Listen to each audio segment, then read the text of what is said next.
tengo TikTok plagado de dos cosas. Por un lado, esta escena, pero por el otro, chicas que constantemente se sorprenden cuando piensan que en off-campus los varones iban a hacer cosas que al final no hicieron. Del tipo, que se iban a enojar, que le iba a robar la canción, que le iba a hacer una escena, que le iba a hacer un escándalo, una escena de celos, pero al final tuvieron todas salidas un poco emocionalmente más inteligentes de las que nosotras asumíamos que iban a tener. ¿Tenemos la cabeza completamente cagada? Off-campus está retratando a sus personajes masculinos de una manera que parece que roza la fantasía. De hecho, si me voy a otros romances juveniles, por un lado, y en orden cronológico, The Some Nights Are Pretty, el triángulo amoroso más exitoso de los últimos tiempos dentro de lo que romance juvenil respecta, nos proponía un triángulo amoroso en donde la decisión obvia era un arquetipo de un héroe byroniano, siempre me cuesta decirlo, que es ese varón del que yo ya he hablado en mi video sobre Crepúsculo y Cumbres Borrascosas, ese varón del romanticismo, atormentado, ensimismado en sus sentimientos, pero por eso también como inentendible, encriptado, pero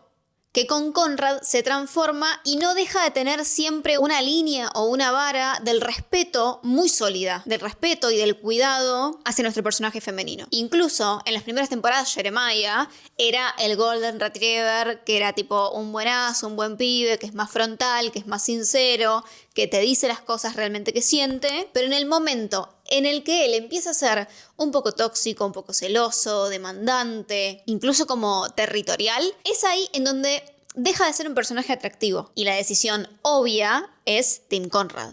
Más allá de que ella tenía muchas adeptas desde el principio, desde cemento, como yo. Por otro lado, un año después, se estrena Heated Rivalry, otro romance juvenil que nos propone que incluso en los ámbitos más heterosexuales, como es el hockey sobre hielo, que Hannah de Off Campus bien dice es uno de los pocos deportes donde tienen tan habilitada la violencia. Hockey is the only non-combat sport that doesn't eject its players for fighting. It celebrates it. Incluso en ambientes deportivos de ese estilo, la serie nos propone que hay lugar para que dos varones jóvenes en su adolescencia crezcan preguntándose no solo por su sexualidad, sino también por sus emociones, sobre todo en el caso de Jane. Aunque sea a paso de hombre. Lento, pero bueno, se preguntan por sus emociones. Ahora, parece que Off Campus está llevando los arquetipos de los personajes masculinos a el siguiente nivel directamente. Así que decidí hacer un video preguntándome, ¿qué está pasando con los varones de Off Campus? Además de que están re buenos. Pero arranquemos hablando de la serie. La premisa de Off Campus es igualmente simple como imposible. Lo simple es que sabemos es que son dos jóvenes blancos de clase media estadounidense que,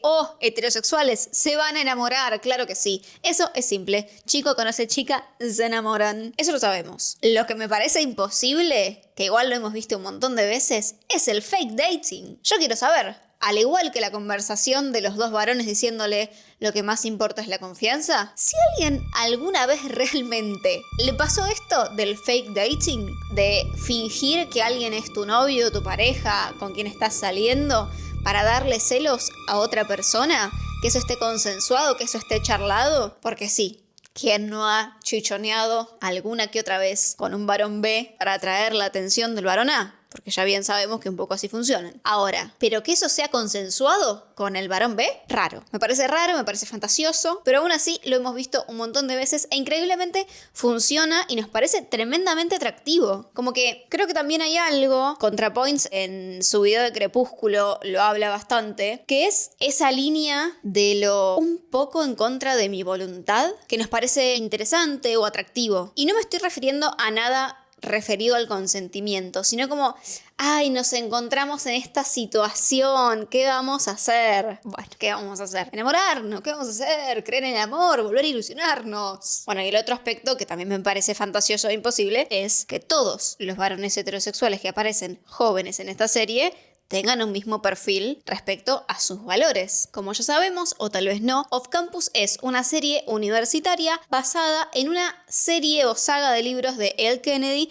en donde retrata como un universo bastante completo, porque no es una saga que sigue a la pareja principal, que es la pareja de la primera temporada, sino que vamos viendo como distintas historias de distintos personajes. En esta primera vemos el fake dating de Hannah y Garrett, que eso nos lleva a una gran historia de amor, con un primer interés romántico que terminamos descartando y nos quedamos con el muchachito que juega al hockey sobre hielo. Y acá me quedo con algo que propone Cinéfila en un video creo que yo me voy a agarrar bastante como de esta idea o de este concepto porque confío en su criterio respecto a series de los 2000, porque es algo de lo que habla un montón, pero porque también yo no he visto tantas series juveniles de los 2000, me parece, de los 90, de los 2000, como que siento que a los 12 empecé a ver Friends y la vi en loop hasta los 20, más o menos, aparte de Vampire Diaries, como esas series de 20 capítulos que también son algo que me doy cuenta que el público está demandando últimamente. Entro a los comentarios, o sea, tengo el inicio lleno de cosas de Off Campus, y en los comentarios mucha gente habla de volvamos a las series de 20, de 25 capítulos, como una necesidad de la novela, de algo que te acompañe por un tiempo prolongado. Off Campus, pensemos que nos la devoramos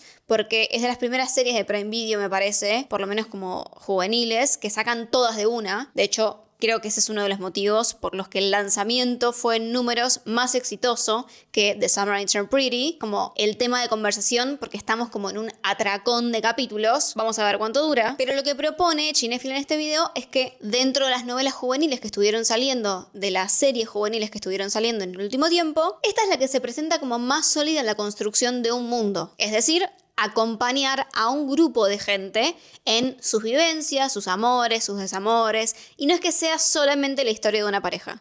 Y esto es algo que vamos a empezar a ver en las siguientes temporadas porque ya está escrito en los libros. Hace muy poquitos días, de hecho, lo que confirmaron es que la segunda temporada va a ser sobre Ali y Dean, que entiendo, yo no leí los libros, pero estoy próxima a hacerlo, que entiendo que son partes de la historia del tercer libro recién, pero fueron un exitazo, así que nos vamos a skipear el segundo y pasar directamente al tercero. El segundo entiendo que es el de Logan. Y sí, ya vamos a hacer un doble clic en Ali y Dean, la pareja que nos tiene increíblemente como bisexual culture. Ahora bien, antes de empezar a hablar de los varones, también me hice un poco la pregunta de ¿por qué está funcionando tan bien la serie? Además de que lanzaron todos los capítulos juntos, de que tenemos personajes que algunos se sienten como más, como si fuesen todos preciosos y al mismo tiempo más humanos, como que encontraron un cast que logra retratar algo que parece imposible, que es eso, como que hay pequeños atributos de cada personaje que los vuelven un poco más humanos, pero no dejan de ser tremendamente atractivos, que es lo que los vuelve su belleza, una cosa que te hace querer ver más porque siempre estamos queriendo ver belleza, y por el otro lado sus rasgos más humanos, una cosa con la que empatizamos más y también nos hace estar como más pegados a esa historia, como si de pronto nos viéramos más ahí. Dijo Nadie Nunca, saliendo de mentira con el capitán del equipo de hockey sobre hielo en la Universidad de Massachusetts. Pero bueno, cosas. Pero para ordenarme un poco, porque la verdad estoy yendo para cualquier lado, porque básicamente no escribí un guión de este video. Uno de los puntos por los que creo que les está yendo bien es que el cast está muy bien elegido, y otro punto que le da conversación, que nos suma en material para redes y demás, es que tiene muchas referencias a otras comedias románticas. Yo hace poco, hace bastante, cuando hice el video de Nora Ephron, hablé de que las referencias a otras comedias románticas o los clichés de las comedias románticas no pueden sostener una historia en sí misma. De hecho, cuando yo vi la adaptación del libro de Emily Henry, People We Meet on Vacation, o Gente que conocemos en vacaciones, lo vi y dije, bueno, o sea, hicieron una checklist de referencias, clichés, este lo tenemos, bueno, genial. Agito un poco y vemos que sale. Y la verdad es que por lo menos a mí me pareció que era una cosa que no tenía ni pies ni cabeza. Ahora, cuando tenés personajes que se sienten más reales, que tienen tramas un poco más extensas también, porque al ser una serie podemos verlos un poco más en profundidad, que están conectados entre sí, que vemos distintas líneas argumentales de distintos personajes que son más 360. Si a eso y a un buen cast le damos referencias en un mundo que vive de la nostalgia, y funciona. Y acá lo que me llamó la atención, hablando de referencias, es que es la primera vez, y no en una parodia, que veo a Crepúsculo referenciado. Referencia cinéfila por clásico. Yo creo que con Off Campus, Crepúsculo logra su estatus de clásico del cine contemporáneo. ¿Cómo que me estás diciendo que metieron una refe de Crepúsculo para honrar películas de romance? ¿Qué me estás diciendo? Crepúsculo va a estar siempre presente en mi corazón, y en absolutamente todos los videos pueden encontrar una manera de meterlo. En este era muy fácil, porque metieron la escena. Pero claramente no es la única película de romance a la que hace referencia. Dirty Dancing está súper presente. This is my dance space. This is your dance space. I don't go into yours, you don't go into mine. You gotta hold the frame. Again? Don't forget, that's your girl, Graham. This is my dance space. This is your dance space. I don't go into yours, you don't come into mine. You've seen Dirty Dancing. Hay muchos musicales también, como que está siempre referenciando a otras obras y a otras cosas. O sea, está presente Crepúsculo, está presente Dirty Dancing, pero una gran referencia que atraviesa la película es 10 cosas que odio de ti, como ella cantándole, haciéndole una gran declaración de amor en el estadio. Incluso como que a nivel visual hay muchas referencias con 10 cosas que odio de ti. E incluso también la presencia de la escena de Shakespeare borracho, creo que le da un poco más de profundidad, porque siempre una buena adaptación de Shakespeare nos suma un poquito. Y que haya dentro de la historia una noche de una adaptación de Shakespeare que aparte borracho me parece hermoso. El look de Mika Abdallah en la obra de Shakespeare, ¿what? ¡Qué reina! Y ahora sí, además de la belleza y la humanidad de sus personajes, de las referencias a otros clásicos del romance, tengo que hablar que lo que es tremendamente sorprendente de la serie es la bajada de línea que tienen todos los varones. Y acá quiero hablar de un par de temas o escenas en particular. La primera que me llama la atención, que cuando la volví a ver la serie, dije, ok,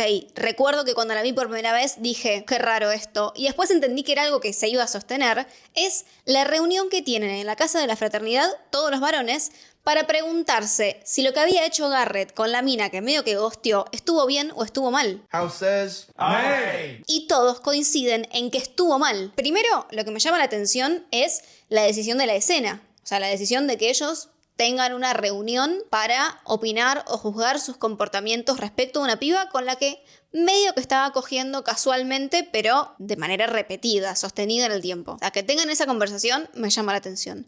Por ahí podríamos llamar a mis varones heterosexuales de confianza para ver si esto sucede o no, o es que yo ya tengo la vara tan baja que todo me sorprende. Pero por otro lado, lo que me sorprende es que el voto popular haya dicho que la verdad es que te deberías haber portado mejor, chabón. Bien, chicos, bien. Entonces con esa reunión lo que tenemos es una instancia en donde se le da tiempo y nombre a los vínculos que tienen con las mujeres. Ya sean más casuales o menos casuales, se charlan, se piensan, se toman decisiones al respecto. No es como que van viendo qué onda. Yo sé que parece que realmente es como que no espero nada, pero muchas veces siento que no espero nada. Pero también porque la mayoría de las series, películas, libros de romance juvenil que hemos leído, primero que nunca tenemos tanto el punto de vista de qué está pasando con los varones en el mundo heterosexual. O sea, siempre hablando de relaciones heterosexuales, ¿no? Como que nunca tenemos muy claro, bueno, en qué andarán. Más allá del chiste de Friends de cuando Rachel y Ross chapan y esa es toda la conversación. Como que esa es un poco nuestra educación sentimental, que son mucho más básicos, mucho más rústicos, y eso también termina repercutiendo en que en líneas generales, siempre estoy hablando de una generalidad, en que son personas que se ocupan menos del otro en una relación heterosexual. Porque como ya sabemos y se ha hablado mucho en distintos lugares, en líneas generales, los varones heterosexuales tienen vínculos de enamoramiento como tal, o de amor, con otros varones heterosexuales. Porque son los que aprecian, porque son los que admiran. Y esto lo hablo de una manera sistemática. Yo recordaba que cuando estaba en la facultad había leído algo de esto y ahora me puse a buscar quién era que lo había escrito, si es que se pronuncia así, tal vez. Dice que desarrolla el concepto del deseo homosocial entre hombres. Esta autora plantea como que los hombres un poco organizan su vida y el deber ser y cómo se ven y a quién quieren impresionar pensando en otros hombres, nunca es en una mujer. Yo estaba segura de que lo había leído de Judith Butler. Pero bueno, no voy a volver a leer toda la obra de Judith Butler para hablar de Off Campus. Sepan entender. Y esto del deseo homosocial masculino también me lleva a otra escena que me parece del primer capítulo bastante clave para entender cómo se van a desarrollar estos personajes masculinos, que es la que plantea la premisa, en donde Garrett se le acerca a Hannah para hacerse pasar por su novio sin que ellos lo hayan consensuado previamente. Y acá no me refiero a los términos del consentimiento, sino que como un gesto de sorpresa, porque él sabía y le dice, los hombres como él quieren lo que tiene otro hombre. Cuando yo lo vi al principio, todavía no sabía lo que se me venía, como que un poco dije, ¡ay! ¿Qué haces, nene? Y por otro lado dije, igual qué raro esta situación, pero cuando la vuelvo a ver, me doy cuenta que lo que él le dice es los hombres como él. No es que le dice los hombres son así. Y con ese doble clic, como que siento que se sostiene la premisa. Como que es verdad, estamos en un mundo en el que hay cierto tipo de hombres que maneja su deseo en base a lo que desean otros hombres, porque quiere impresionar a otros hombres y no dice a cualquier varón, sino a los hombres de valor. Ahora venimos escuchando mucho esto de los hombres de valor, las mujeres de valor, y acá se deja evidenciado que el estatus de él respecto al universo en el que está, o sea, a la facultad, hace que todo lo que él tenga sea deseable para otros hombres. Y eso incluye a las mujeres como una posesión más. Y me parece que no está mal que él lo tenga claro y que lo diga. Otro punto sobre el que me parece que vale la pena detenernos un rato es el consentimiento. No sé si les pasó a ustedes, en el primer capítulo, cuando a ella se le aparece Delaney, a mí me queda clarísimo que ella tuvo una situación como de algún tipo de abuso con ese chabón. Y cuando dice lo de los tragos Regla y número demás, 1, entendemos respeta tu que apellido. antes de que ella lo diga, seguramente alguien la drogó o ella estaba pasada de alcohol o lo que sea y se aprovecharon de esa situación para abusar sexualmente de ella, básicamente. Algo que lamentablemente pasa muchísimo. Y después, a lo largo de la serie, cuando ella va desarrollando su vínculo con Garrett, lo que empieza a suceder es que él siempre pone la barrera con, bueno, hasta donde vos quieras, como vos quieras. Pero no lo hace de la manera clásica que lo hemos visto siempre, que es, bueno, estás segura y no sé qué, porque vos sos la que tiene que dar el sí, porque en general como que la mujer no quiere. No sé, por ejemplo, hace poco en la Casa de los Espíritus vi la primera escena que tienen de sexo entre Pedro y Blanca, Clara, no me acuerdo, que están ahí en el bosque, al lado del arroyo, y están por coger por primera vez, y ella está claramente prepositiva, y él le dice, ¿estás segura? Entiendo que está bien hacer esa pregunta, pero al mismo tiempo, como que la siento un poco forzada, tal vez en el guión, no lo sé, tómenlo con pinzas esto que les digo también, como ya les dije, este video lo estoy haciendo sin guión, estoy charlando lo que me fue surgiendo en base a la serie, porque tuve un montón de ideas sobre estos varones tan llamativos. Porque lo que me doy cuenta es que el consentimiento en esta serie está expresado como con total naturalidad, y más que el respeto que tiene Garrett por Hannah, que es lo básico que se tiene que esperar de un varón, que es que no se aproveche de ninguna situación en la que están en desventaja de condiciones para cogerte, es que Hannah nunca tiene ninguna lectura de wow, qué increíble que sos por esto. Y eso es lo que me parece interesante, como entender que eso es el mínimo. Sobre todo cuando después la serie nos hace saber que ella venía de haber experimentado una situación de abuso. Y acá me quiero meter con un tema un poco más delicado, que es cómo se hace a lo largo de la serie el tratamiento sobre el abuso sexual que ha tenido Hannah. Lo primero y lo más importante que me parece alrededor de este tema es que más allá de que en la facultad el único que lo sepa sea Garrett, lo más necesario en su crisis y en esta situación es la charla telefónica con la madre. Porque a mí en el primer capítulo, cuando a ella le dicen, che, el semestre que viene no vas a tener beca, yo lo primero que pienso es, bueno, igual esa chica es chiquita todavía. ¿No hay un padre responsable del otro lado que le diga como, tranquila, yo me ocupo o ya veremos? Entiendo que cada paternidad es un mundo, que hay padres más presentes que otros, etcétera, etcétera. Pero aún así, me parecía que era raro que no haya un adulto responsable involucrado en esa decisión y que el profesor le esté diciendo a ella, te quedaste sin beca. Bueno, cuando nos vamos un poco más en serio, sobre todo pensando que además de todas nosotras las millennials, hay una gran audiencia joven, adolescente viendo esto, bueno, para hablar de abuso tenemos que tener ciertas precauciones. Y para mí lo más importante es que ella cuando está en crisis llama a la madre y que la madre tiene una manera de llevar el tema que me pareció muy interesante. Porque primero la madre nunca entra en pánico, o sea, nunca se sube como a los nervios de ella, no se altera porque ella esté nerviosa, sino como que la baja. Y esa tranquilidad también, corríjame si me equivoco o tal vez si suena mal esto, le da como cierta naturalidad al tema. Yo no digo ni que sea natural, ni que esté bien, pero que sí, lamentablemente es usual. Hay una gran población de mujeres en este mundo que han atravesado de alguna u otra manera una situación de abuso. Entonces, mostrar que puedes levantar el teléfono y que va a haber alguien que te dé tranquilidad y que no va a hacer de esto algo más problemático y que te diga, acordate que vos no tuviste nada que ver y ninguna responsabilidad con esto que pasó, le quita mucho peso. No digo que no sea importante, pero por lo menos lo vuelve como algo que no te define. No sé. Siento que ese tono relajado fue un poco balsámico. Dije, bueno, me gusta, me siento cómoda con cómo están llevando adelante esto. Porque veníamos de una cosa muy fantasiosa, del fake dating y no sé qué, y de pronto, como, ¿esto va a ser un obstáculo para la trama? ¿Cómo van a llevar adelante esto? Los capítulos en los que ella ya le cuenta a Garrett y está toda la pelea entre él y su abusador, son llevados claramente con un tono distinto que es mucho menos de comedia romántica, sino más un drama juvenil que los primeros, en donde hay una cosa como mucho más chispita, mucho más alegre, mucho más jovial, mucho más romanticona. Acá entendemos que estamos trabajando con temas que necesitan otro tratamiento, pero no por eso se tiene que convertir todo tremendamente solemne, y que creo que Off Campus lo logra llevar bastante bien.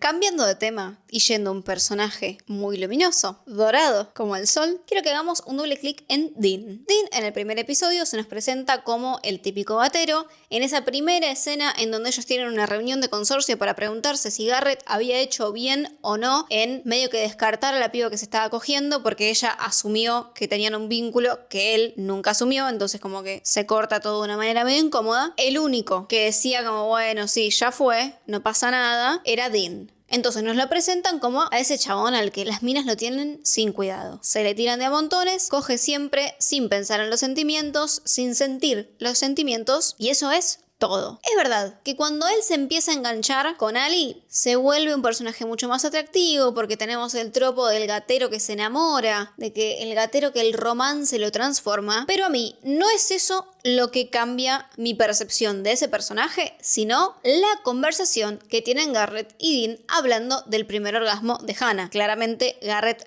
no habla de eso y no le dice es Hannah, pero él está asumiendo que es Hannah y claramente que nunca le dice por qué. Otra cosa súper importante, a él se le otorga un secreto de Hannah y él lo cuida con su vida. Eso me parece súper importante también. Cuando hablan de que Garrett quiere darle un orgasmo a alguien, a una chica, y es su primera vez, él le dice respect, lo cual me parece un chistazo, pero también una manera en donde ciertos valores pasan de alguna manera y se incorporan a la educación emocional de una nueva generación. Onda, entender que las primeras veces van a ser un poco más incómodas, un poco más tensas, que siempre tienen que ser consensuadas y que lo más importante para que ella le esté pasando bien es que se sienta en confianza, que se relaje. De hecho, respecto de relajarse en el sexo o estar más tenso, la licenciada Cecilia C. ahora está con una obra de teatro que se llama Encender tu motor. Y toda la obra va sobre frenos y aceleradores. Y como realmente la manera de poder sentirse bien, poder sentir placer, tiene que ver con estar relajado al margen de lo que te guste, con estar cómodo en esa situación o cómoda, para cualquiera. Y para ir cerrando este video, yo hace poco, hoy no hay recomendación de libro, tal vez si quieren lean los libros de la serie y si quieren pueden investigar un poco más sobre el deseo heterosocial.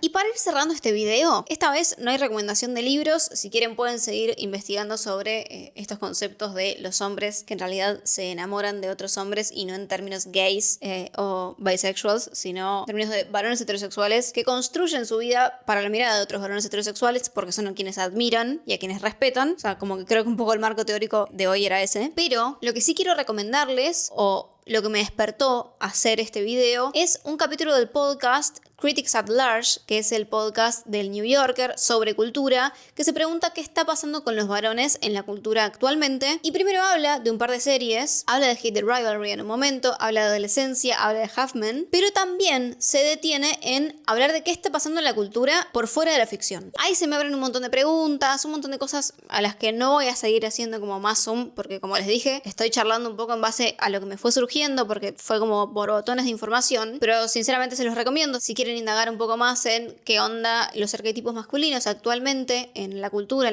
pop. Y la última idea para cerrar este video y para volver a Off Campus es que yo no quiero dejar de recordarles que aunque no hay cosas de hombres y de mujeres y cualquiera puede ver lo que quiera, esta es una serie que está apuntando al target femenino. Entonces, no quiero dejar de recordar que nos sube la vara a nosotras y no sé hasta dónde es educación para el amor o educación sexoafectiva para los muchachos, siempre hablando de relaciones heterosexuales. Y lo interesante de que sea para el público femenino y que los personajes que tienen como esta mirada tan progresista respecto de las relaciones, no sé si tan progresista, pero más que la media, sean los varones, no solo que nos sube la vara, sino que nos sorprende de lo acostumbradas a la nada que estábamos. En la mayoría de las ficciones, porque volviendo al principio del video, lo que yo estoy cansada de ver por todos lados es lo mismo que me pasó a mí cuando lo estaba viendo. Chicos, cuando ella se junta con el pibito, con el músico, a componer la canción y él le dice, genial, ¿me la puedo llevar así sigo trabajando con esto en casa? Yo dije, es obvio que le va a robar la canción y que se va a quedar con los créditos,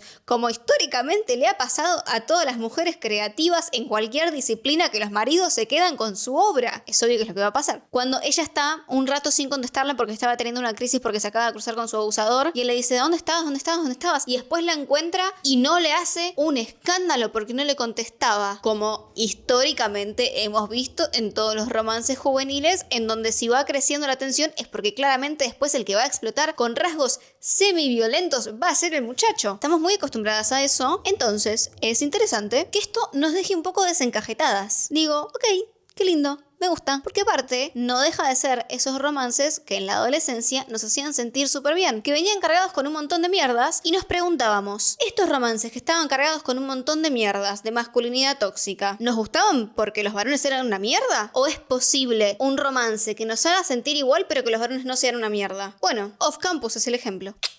Nos vemos.